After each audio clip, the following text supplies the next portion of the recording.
Good morning, my grade 6 pupils. Good morning, teacher. Okay, so remain standing for our prayer. Amen. So, before you take your seat, please arrange your chair and pick all words in your chair. Miss Secretary, is there any absent for today? All present, ma'am. Okay.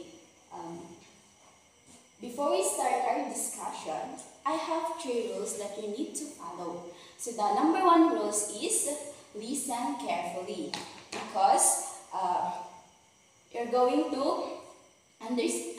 makinig kayo sa akin kung nagdi-discuss ako para mamaya alam nyo kung ano yung isasagot ninyo sa activities ninyo.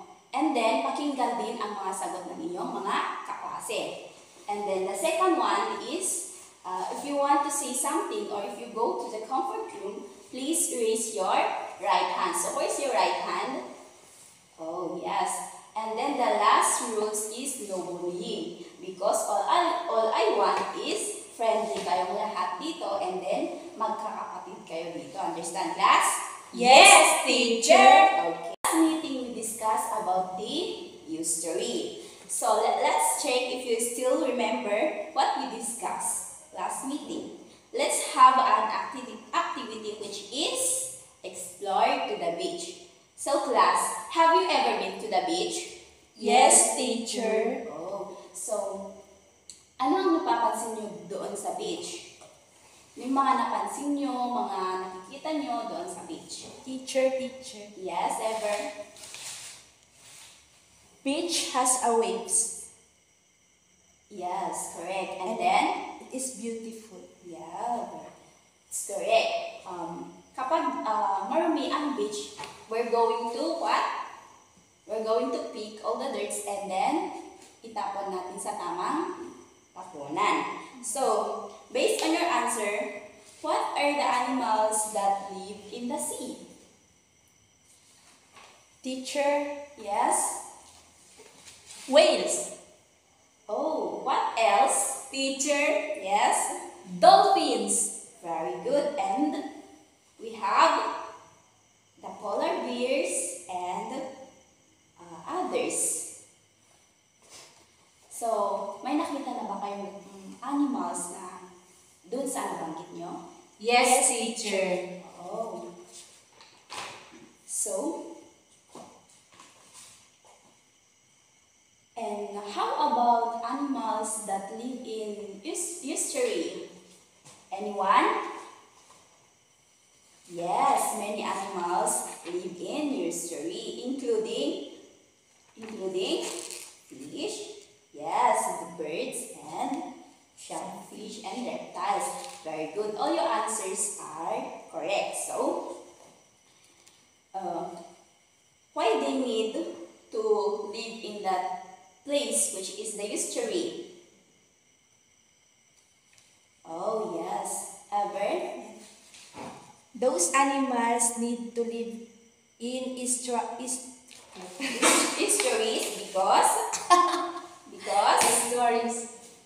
because they provide food, shelter, and a safe place to raise the young. Yeah, very good. So, they need to live in that place because it's their shelter, di ba? And then, doon din sila kumukuha ng mga pagkain nila. So, alright class, since that you already know our last topic last meeting, we're now move on to our next lesson. But before that, I prepared here a 2 big picture, and then what you're going to do is look at these pictures and observe what you see in them. Then tell me what you have noticed about the images. Understand, class? Yes, teacher. Okay, so RD.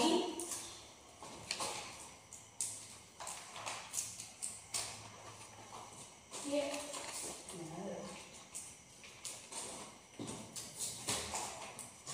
So we have here the big picture. So this is the picture number 1, and then understand? This is the picture number 2. Now class, kindly observe and pansinin niyo kung ano yung mga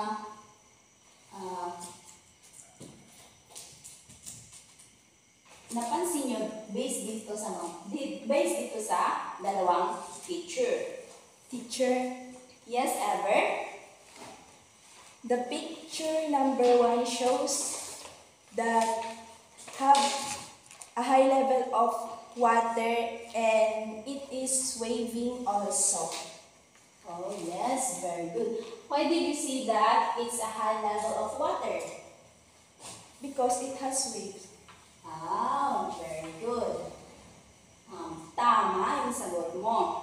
So, ang picture number 1 is, ang napansin mo is wavy siya and then mataas ang water. Mataas ang level ng water. Yes. So now, have you ever seen people who are surfing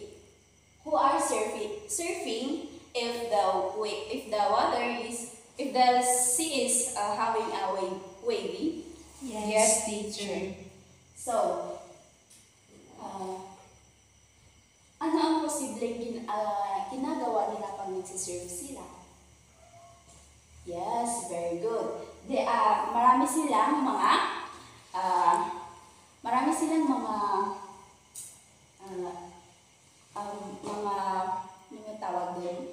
Yung kagaya ng pagsisurf ng yung ginagamit nila yung katawan nila or naka-stand lang sila doon sa pag-surf. Class, alam nyo ba kung paano mag-surf? No. Hindi pa, teacher. Oh, hindi pa. So, kapag lumaki na kayo at nagka-interesado na kayo sa pag-surf, pwede na kayong magpaturo doon sa mga galing na mag-surf. So, how about the picture number 2? Ano naman ang napansin nyo? Yes, Teacher. Rita? The picture number 2, teacher, shows us that have a low level of water that is very near the land. Very near the land. Yes. So,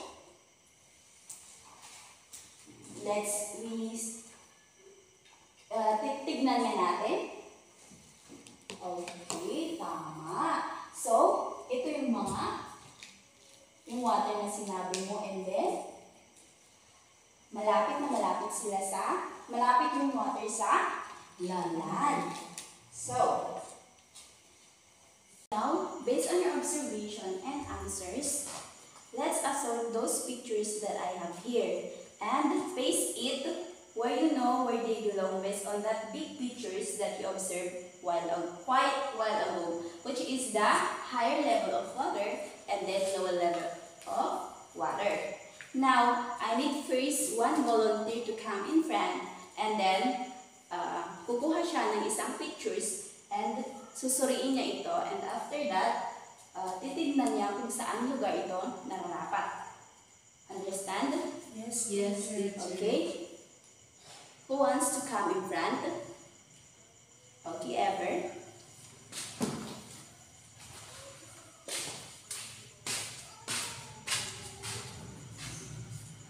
So, Ever, what animals is that? It's octopus, teacher. Very good. So, where do you think that octopus? I think it belongs in this picture number 2. Okay, sige, paste it.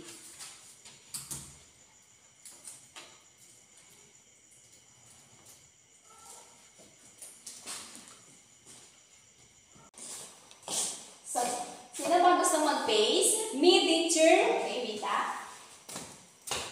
So, what animals is that? This is a starfish. Okay, so imagine mo kung saan nalapat ang starfish. Dito, ma'am. Okay, so, Am I correct, ma'am?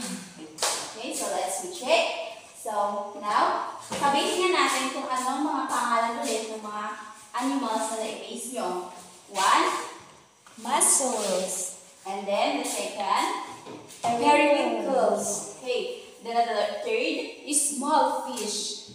And then we have octopus. And then Sea sea urchins. urchins. And then Crabs. the last is Starfish. Okay. So mamaya, titignan natin kung tama yung mga sagot nyo. Kung dito ba sila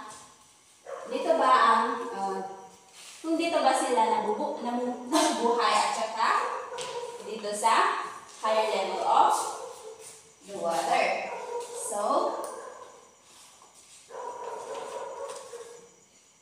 So today, we're going to discuss about the intertidal zone. So the intertidal zone is a place where the oceans meets the land. It is the area that gets covered by water when the tide comes in and exposed where the tide goes out. So, ang intertidal zone ay ito yung sinasabi natin na nagmi-meet ang water at saka land. So, ibig sabihin yun yung intertidal zone. So,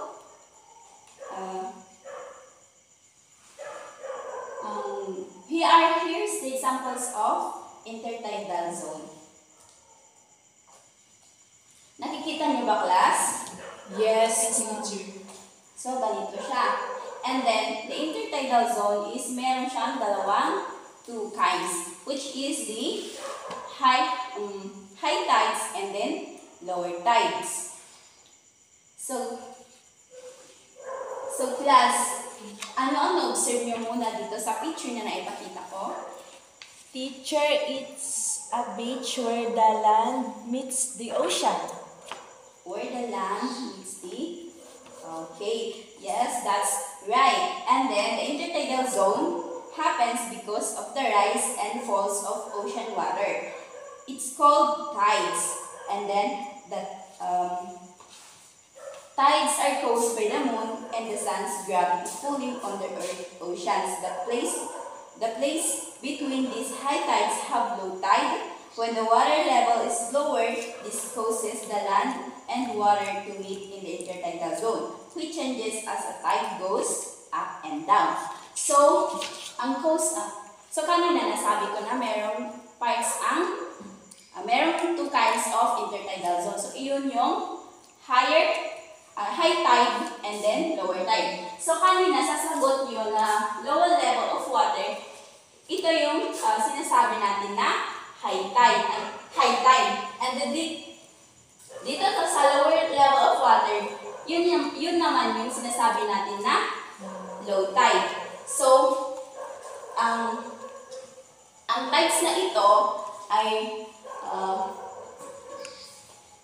nagpo-push siya through the gravity of the moon, which ang moon is kapag, di ba ito yung imagine that we have here an earth. Ito yung earth at saka dito sa side, ito yung sun and then dito sa moon. So, kapag ang earth na ito is, di ba nag-rotate siya? And then, kapag ang gravity ng moon is pinupull niya sa kanya yung water na nandito sa, nakapaligid sa earth is magiging high tide yung nasa kanya. Kasi nga, pinupull niya papunta sa kanya. Yun yung sinasabi natin na high tide. And then dito naman sa side niya, magiging lower tide siya kasi lumiliit or hindi na gaano karami ang water na pumupunta sa side niya. Which is, ang pumupuntaan lang ng maraming water ay sa pagpupull ng moon through the gravity. And then, yun yung sinasabi natin na tides. And so we have intertidal zones divided into two. So yun yung high tide at saka lower tide. So now, alamin natin kung ano ang mga animals and plants that live in intertidal zone. So ang animals is, we have barnacles, limpets, periwinkles, snails, crabs, sea urchins, mussels, sea anemones, sea cucumber, and then clingfish, different kinds of small fish, and then yung plants is algae, brown algae, mangroves, and surf base. So, we have the two types of intertidal zone, the high tide zone and the low tide zone. So, this high tide zone is the area that is submerged only during the highest tides and is exposed to air for much of the time. It can be very dry and hot when the tide is out. So, kapag tumataas yung dito sa high tide is, di ba nasabi natin kung ano ang ibig sabihin, kung ano yung cause yung tides kanina. So, ang high tide down dito sa intertidal zone is yung pagtaas ng water. So, kapag tumataas na yung water, we need to see is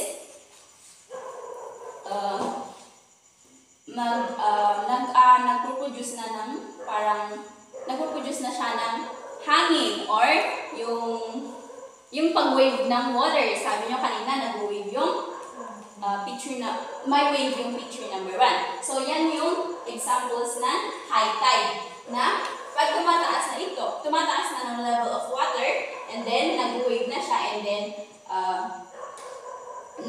parang kapag sumisinghap ka na ng hangin. Di ba kapag pumupunta tayo sa beach and then nag-wave yung water is, anong nararamdaman natin? Yes, merong hangin, fresh air. And then, dito naman sa low tide is covered with water most of the time but is exposed during lowest tides. It ends to have more stable condition than the other zones and is home to many marine species. So, dito sa lower tide is, sabi niya, mas maraming animals na species na nakatira dito kasi bumaba na yung level of water. And then, di ba ang mga species na animals is nakikita natin sila sa kung saan-saan, yung mga butas, akala natin butas lang yun, pero sa loob ng butas is merong species na nakalagay. For example, is yung maliliit na worm, yung sea worm, gano'n. Di ba kapag, and then, dito din sa lower tide is, parang dito tayo kumukuha, yung mga tao na nakatira sa baybayin is, marami silang nakukuha na pagkain nila kapag ang water na is nasa low level na. Kasi, expected na maraming mga seafoods na makukuha nila. Understand, class? Yes, teacher. Okay, so next. So, plants live in intertidal zone. So, kanina, tinalaki lang natin yung 2 kinds ng intertidal zone. So, yun yung high tide at saka lower tide. Ngayon naman, tatalakayin natin kung ano yung mga plants na nandun, na namumuhay dun sa intertidal zone. So, they are living in intertidal zone because they are adapted to the salty conditions and changing environments that occur in this area. So, nabubuhay daw ang mga plants na ito kasi nabubuhay sila sa maalat. Alam niyo ba na, di ba ang baybayin is may pagkaalat? Yes, teacher. Okay, so ang plants daw na ito is nakatira sila sa maalat at saka nakatira sila sa pag-change ng environment. So dito sila nakatira sa intertidal zone. So ang intertidal zone pala is maalat siya at saka nag-change siya ng environment. So paano sila mag-change ng environment? So di ba yun yung natalakay natin na yung high tide river tide. And then the first plants is the mangroves. So, yan yung halimbawa ng mangroves. Nakakita na ba kayo ng mangroves? Hindi pa. So, kapag pupunta kayo ulit sa beach, yayain niyo yung mga parents niyo para maglibot-libot at baka mapansin niyo o makita niyo pa tong mangroves na ito. So, ang mangroves daw ay found in the sheltered bays and inlets where mud floods are widespread. Since this type of mud is usually low in oxygen, mangrove trees have developed specialized way to survive, which have its roots extend out of the mud to get more oxygen. So, ang mangroves daw na ito is palawak or parami ang kanilang mga ugat. So, doon sila kumukuha ng, doon sila nasusurvive sa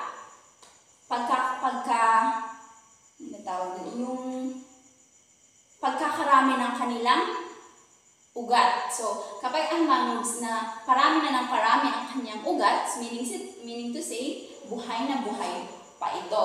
And then, it's strong and healthy.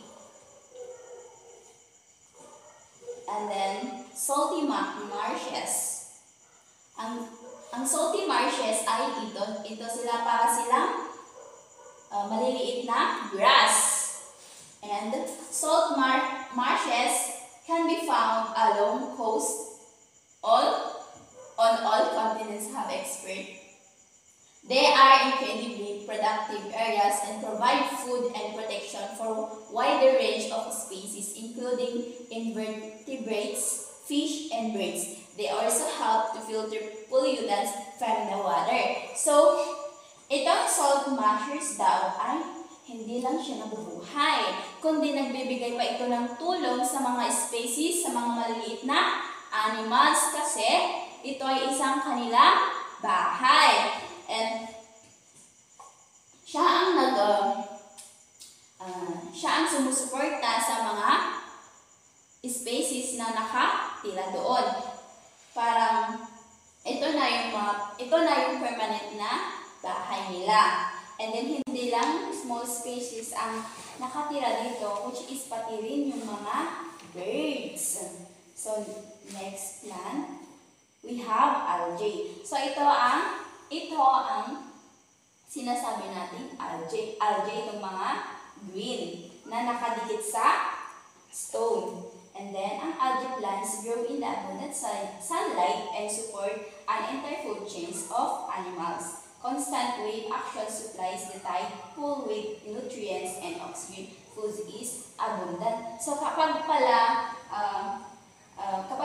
nangyari yung sinasabi nating tides or sinasabi natin pagka higher level ng water is ang algae pala is ito na yung time na didikit na sila dun sa mga bato. Di ba nakikita natin ito sa mga falls, or kapag pumunta tayo sa falls is mayroong mga bato na may plants.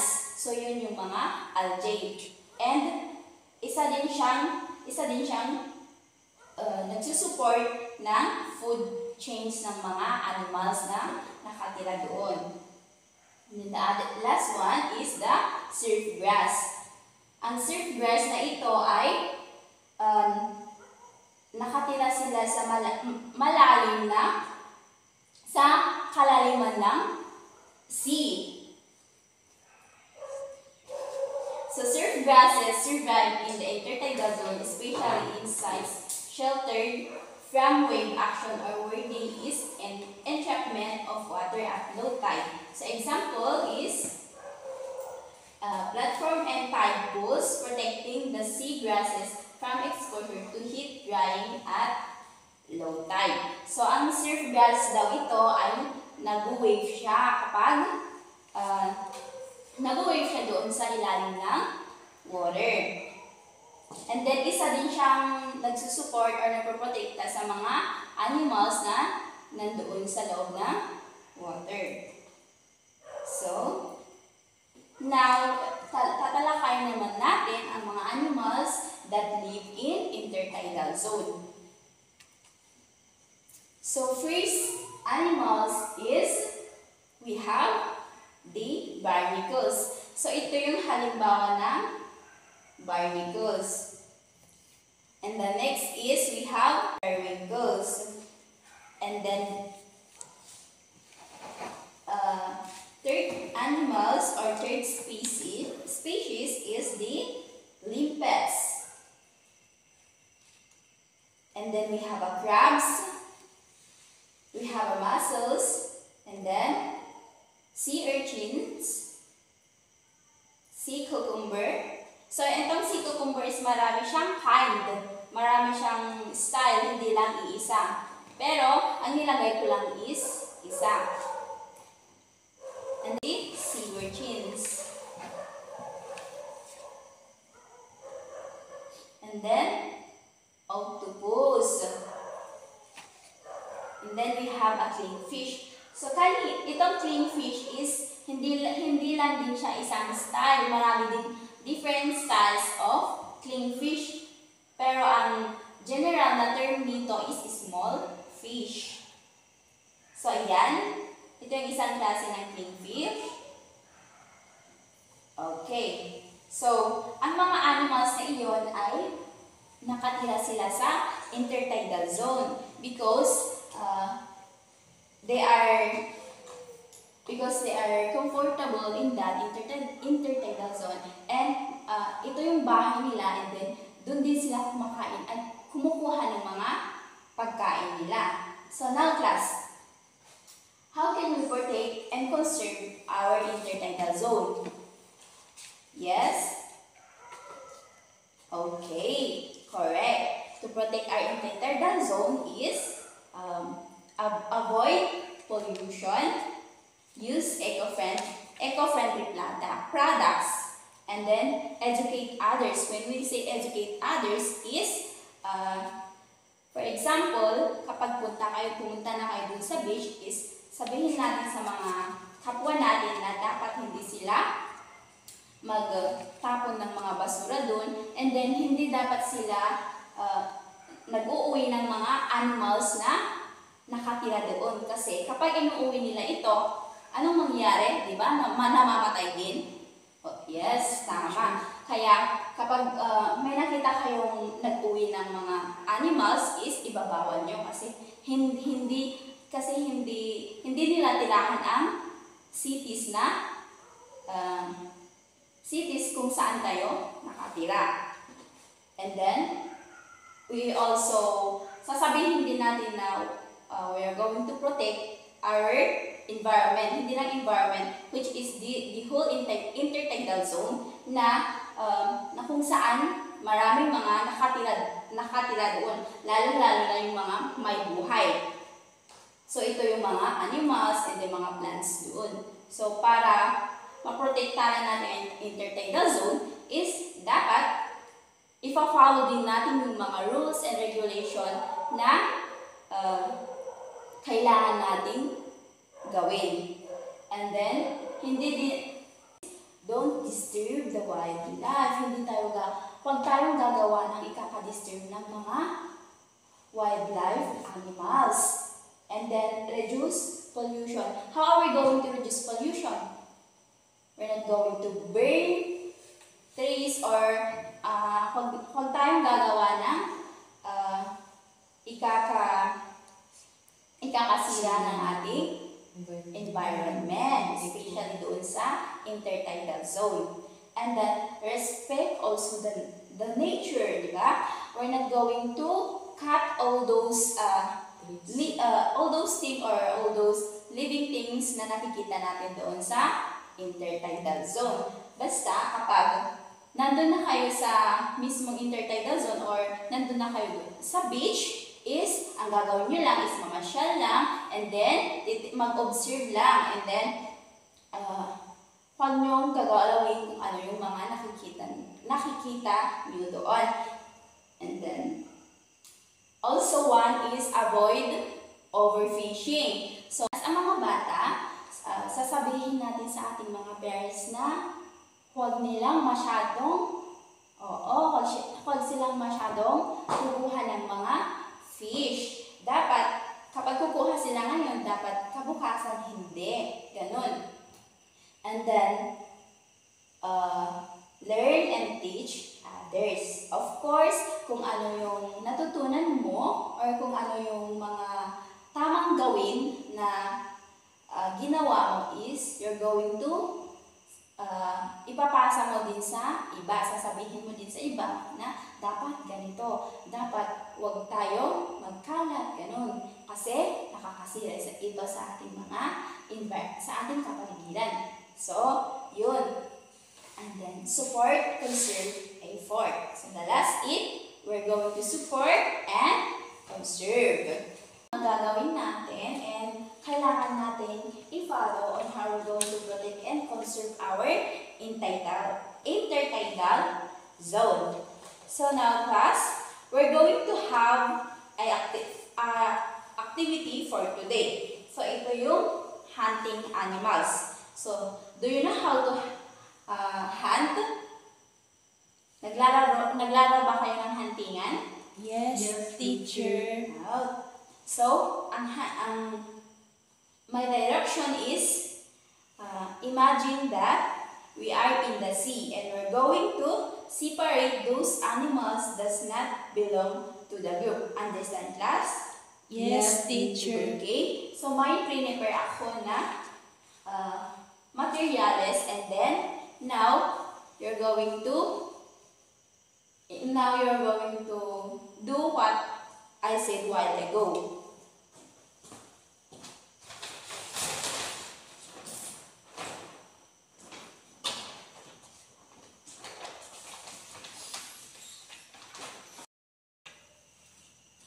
Okay, class, who among you wants to come in front and separate those animals are not belong to the group? Ma'am?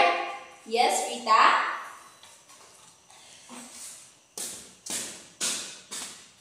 Oh, it's fell down.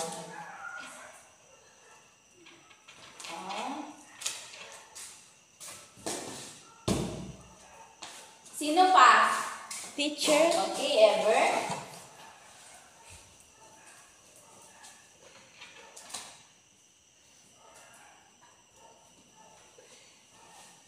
Sino pa? Yes, Karen? Sarita again? Okay.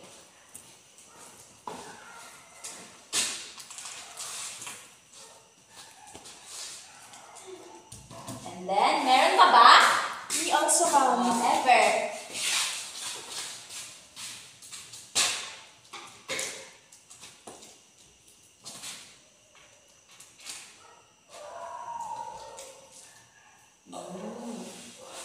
Meron pa ba? No, ma'am. Wala na. Wala na. So, ano sa palagay nyo? Bakit nyo ito sinabi na hindi sila belong to this group? Why? Yes? kasi yung mga na-separate, ma'am, is nakatira sila sa land without water. Oh, tama. And then, sila din ay mga malalaking animals.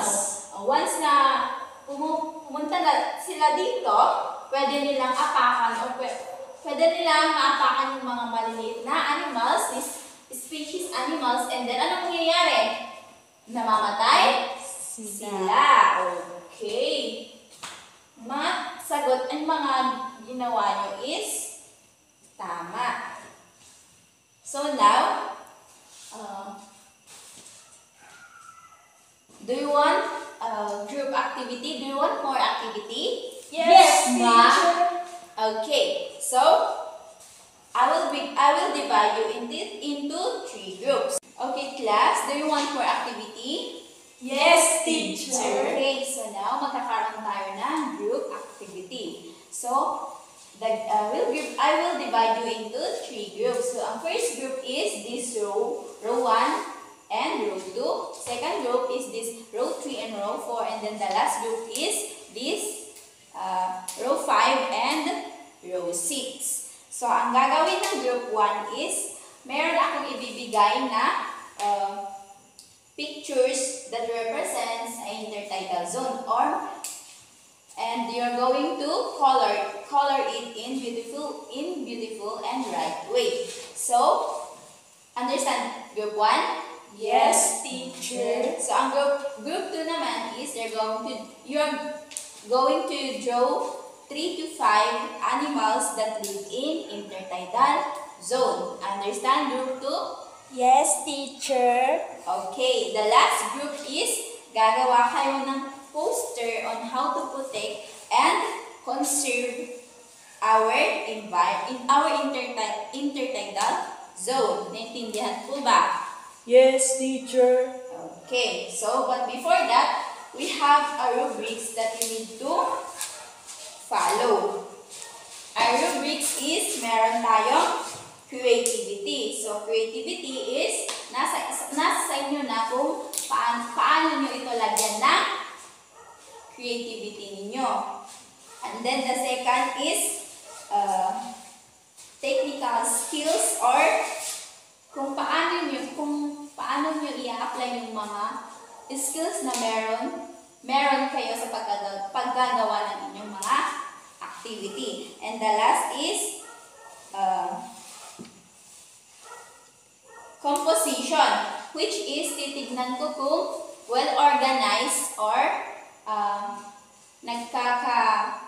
nagkakaroon ng pagkaka-organize yung mga ginawa ninyo. So, the creativity is, we have 10 points. Technical skills is, we have 10 points. And then, the composition is, we have a 10 points. And also, we have a collaboration. And this collaboration is dapat magtulong-tulungan kayo. And then, bibigyan ko din kayo ng 10 points with a total of 40 points. So, now class, you're now pwede na kayong pumunta sa inyong respective group. Yes, teacher. And bibigyan ko kayo ng 15 minutes to finish your activity group. Yes, teacher.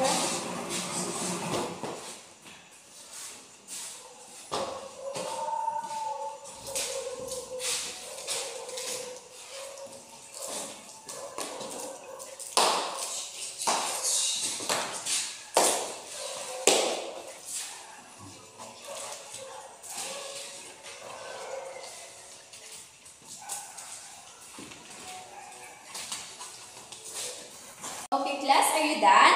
Yes, ma'am. teacher. Okay. So, alright. Okay. Okay. Thank you.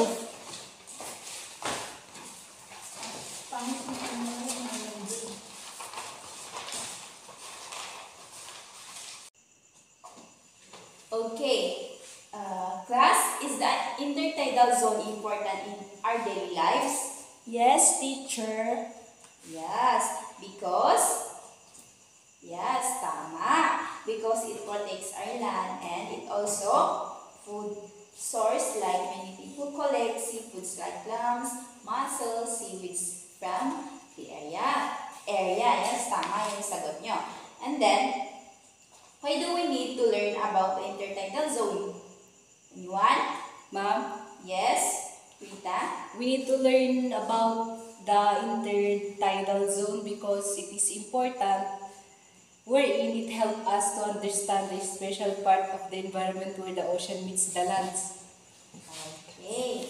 Tama. It's important and it helps us to understand the special part of the environment where the ocean meets the land. Thus, we're having an pick me and answer me. So, meron akong prepare na big shell dito. And then, inside this big shell is merong mga piece of paper. And then, sa piece of paper, merong nakasulat na mga tanong. So, ang gagawin nyo is, one volunteer come in front and pick a piece of paper inside this shell. And after that, sasagutan niya. Pagkatapos magsagot, and then siya ang pipili kung sino din ang pupunta sa harap para para gawin din kung ano yung ginawa niya. So, anyone class who wants to come in front? Yes, ever? So, I have here a shell.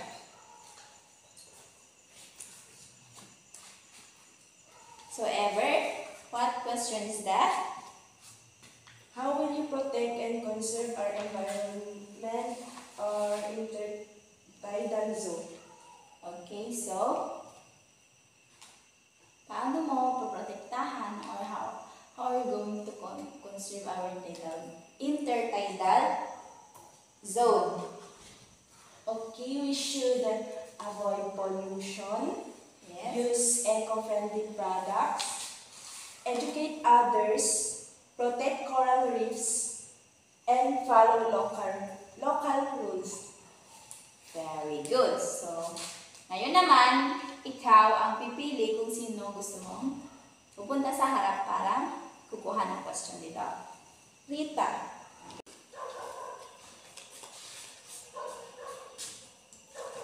What question is that? Are you going to hurt those animals live in the sea? Why? For me, ma'am, is no, because instead of hurting them, we need to protect them. Okay, thank you. Ang answer niya is, dapat we're not going to hurt animals, which is we're going to protect them. So now, do you want another activity class? Yes, ma'am. teacher. Okay, so magkakaroon tayo ngayon naman magkakaroon tayo ng individual activity. So, ang individual activity nyo is, the first part is draw a smiley face on the action or activity that helps protect and conserve the intertidal zone and sad if it not. So, dito sa blank niya, blank before the numbers is, guguhitan nyo daw ito ng smiley kung sa tingin nyo ito ay ang action or activity na nagpapakita na nagpo-protect to and nagpo-conserve sa ating intertidal zone. And then, sad kung hindi. Okay, sa letter B naman is fill in the blanks with the correct answers from the word pool below. Write your answers on a separate pool. So, ang gagawin nyo is babasahin nyo muna yung mga sagot, ay yung mga tanong. Babasahin nyo yung mga tanong and then kukuha kayo doon sa box, dito sa box, kung ano yung tamang sagot. Naintindihan mo ba? Yes, teacher. Okay, so I will give you 5 minutes to do that one. Okay, so are you done, class? Yes, teacher. Okay, at the count of 5, all papers are in front. 1, Okay po, teacher. 2, 3, 4, 5. Wait lang mo. Yes. Okay. So now, meron kayong assignments. And the instruction is in a short band. The instruction is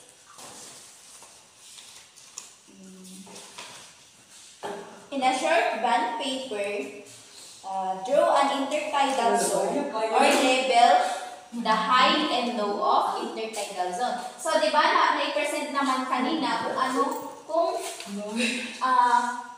ang ibig sabihin ng intertidal zone.